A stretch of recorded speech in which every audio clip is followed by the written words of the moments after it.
All right, guys, this is a quick video for 7A.3. So it actually starts off right here, but we're going to come back to this sheet. So just flip the page and go to the one that starts with proofs up here. Okay, so we actually are cutting this lesson down quite a bit. We are actually going to just stop right here. And all this stuff that's behind this, and the pages that keep going, this page and this page, and actually this page, well, no, if you are not in class, you don't have the other paper, but you're going to go to this page and start here. I'll explain that here in a second.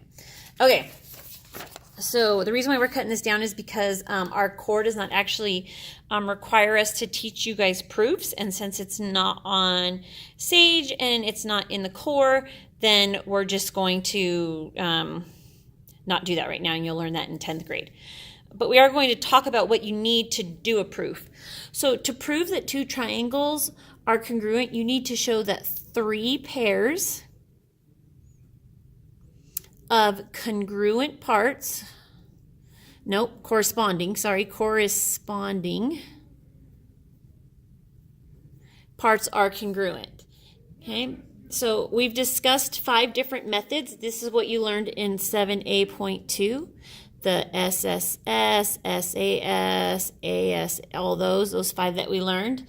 Might as well do the other 2, I guess, huh? AAS, those ones. Okay. These are going to help. These are what you would use to prove that triangles were congruent or not.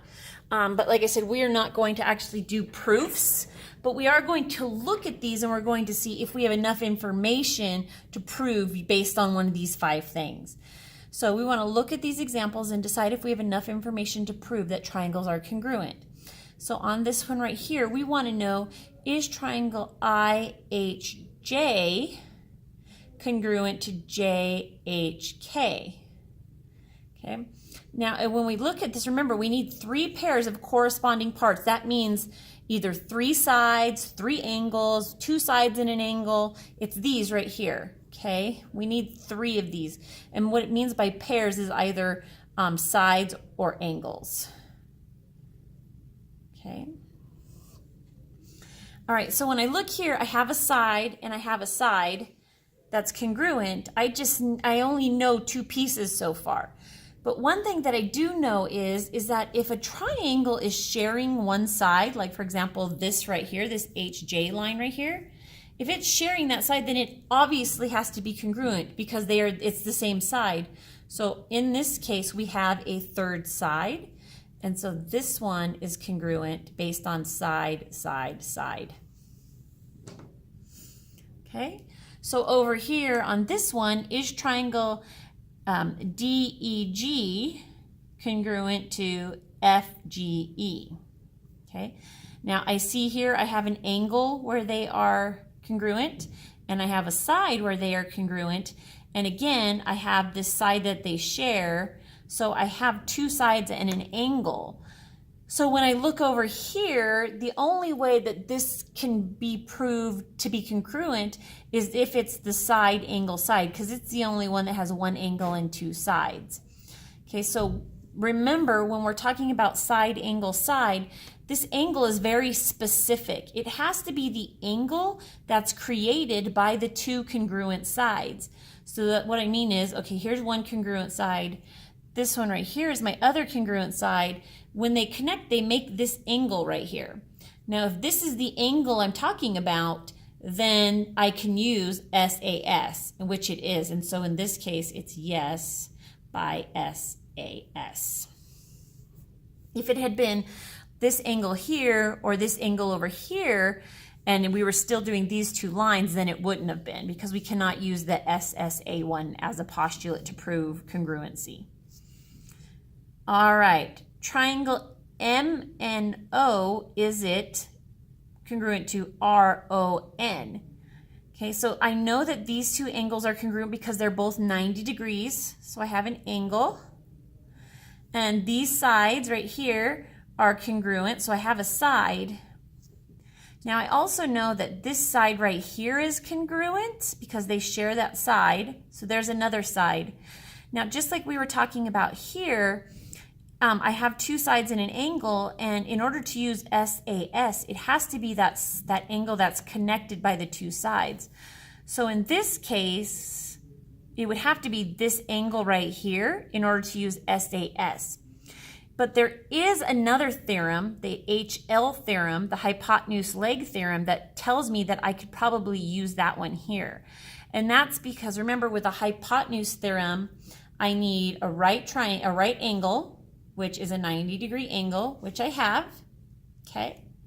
I also need the hypotenuse, which is the one diagonal from the right angle, that line, that diagonal line. It has to be one of the congruent sides. And then I need one of the other legs. And so since I have one of the other legs, I have the hypotenuse and I have a right triangle or a right angle. This is yes because of the Hypotenuse Leg Theorem. Okay. Now this one is STU, this triangle here. Is it congruent to PTU, which is this triangle here? Okay. Now, one thing I know is that vertical angles are congruent. So when I first look at this, I think, oh, look, that angle right there and that angle right there is congruent. But if I was to pull these triangles apart, that wouldn't even actually be an angle. It's just making that angle because the two triangles intersect there. And so that one actually doesn't help us at all. So let's look at this. I have an angle here and I have a side here. Now, they both share this UT or TU line, so there's another side that they have in common, okay? So we have side angle, again, the same one that's like this up here. So I just need to know, do my two sides, this side and this side right here, make this angle when they're connected? And yes, they do, and so this would be yes based on SAS, side, angle, side. Now this one right here has no sides marked, it has no angles marked. Now I do know, based from 8th grade, learning all my stuff about vertical angles, that vertical angles, by definition of the theorem, are congruent. So these two angles right here are congruent, but I have no other pieces of information. Now they might look like they're congruent, but unless I've actually been told that like this side is congruent with this side, I can't just assume they are. And so since I don't have 3 pairs of pieces of information like it requires up here, I only have 1, I'm gonna have to put no on this. And like I said, it is possible that these are congruent. They look very much the same, but I cannot prove it because I don't know for certain that those sides are congruent or those other angles are congruent with each other. Okay, so that's all for that. Now keep in mind the shared lines and the vertical angles because that's something that you'll need to pay attention to on the quiz when you take the quiz. Now we're done. We're not doing this part. We are not doing this part. We're not doing this part. Okay, these are the proofs that we're not doing. So if you come to the 7.3 in-class assignment, you're not going to do this part. You're only going to do these first 5 up here. Now these first 3 are just like what we just did. Okay, determine if they are congruent and how you can prove it. These ones say, okay, these ones are definite, these two are congruent and these two are congruent. For number 4, I'm going to use the SAS postulate to prove they're congruent. But when I look at my drawing here, I can see that I have a side and I have a side, but what I'm missing is that angle. And what you need to determine is which angle should it be that will make this, the SAS postulate, true. Is it A, B, or C for this one? And is it D, E, or F for this one? Now remember, with the SAS, the two sides that you were talking about, this side and this side, they have to form the angle together. And so keep that in mind when you're looking at this one. This one is the angle side angle. So I have a side and I have an angle. I'm just missing that other angle. And remember, with this one in the middle, I've got an angle here and I've got an angle here. And it's the line that connects those angles together that needs to be the side. It can't be one of these other ones over here that don't connect those two angles. Okay, so keep that in mind.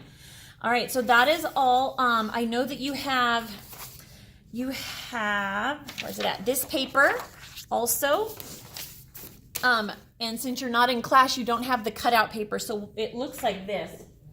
But what I'm going to do is I'm going to take a snapshot of it and I'm going to post it.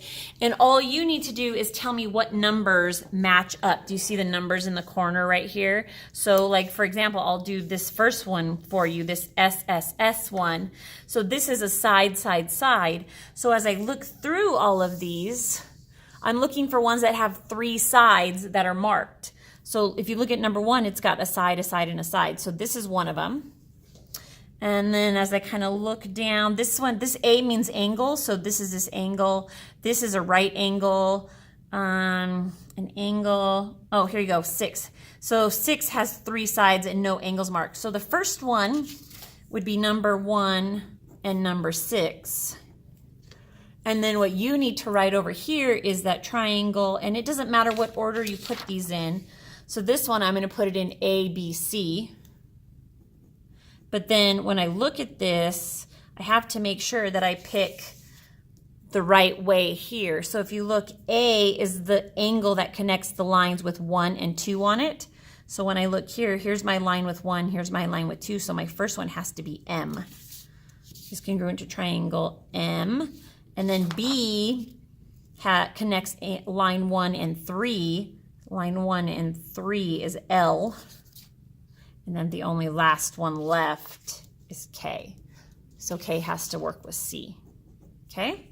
So that's how you'll do these since you're at home. And like I said, I will put this on the page so you have it and you can pull it up on your computer and you can look at it and match them. Okay, so that is all of 7A.3. If you aren't here Thursday or Friday, the 5th or the 6th, it means you're missing the quiz depending on what day I have you, and you'll have to make it up. So you'll have to come in, or we can try and get it to you when you come back to school, but you need to be prepared and you need to have all this stuff with you. All right, that's it. Thanks, guys.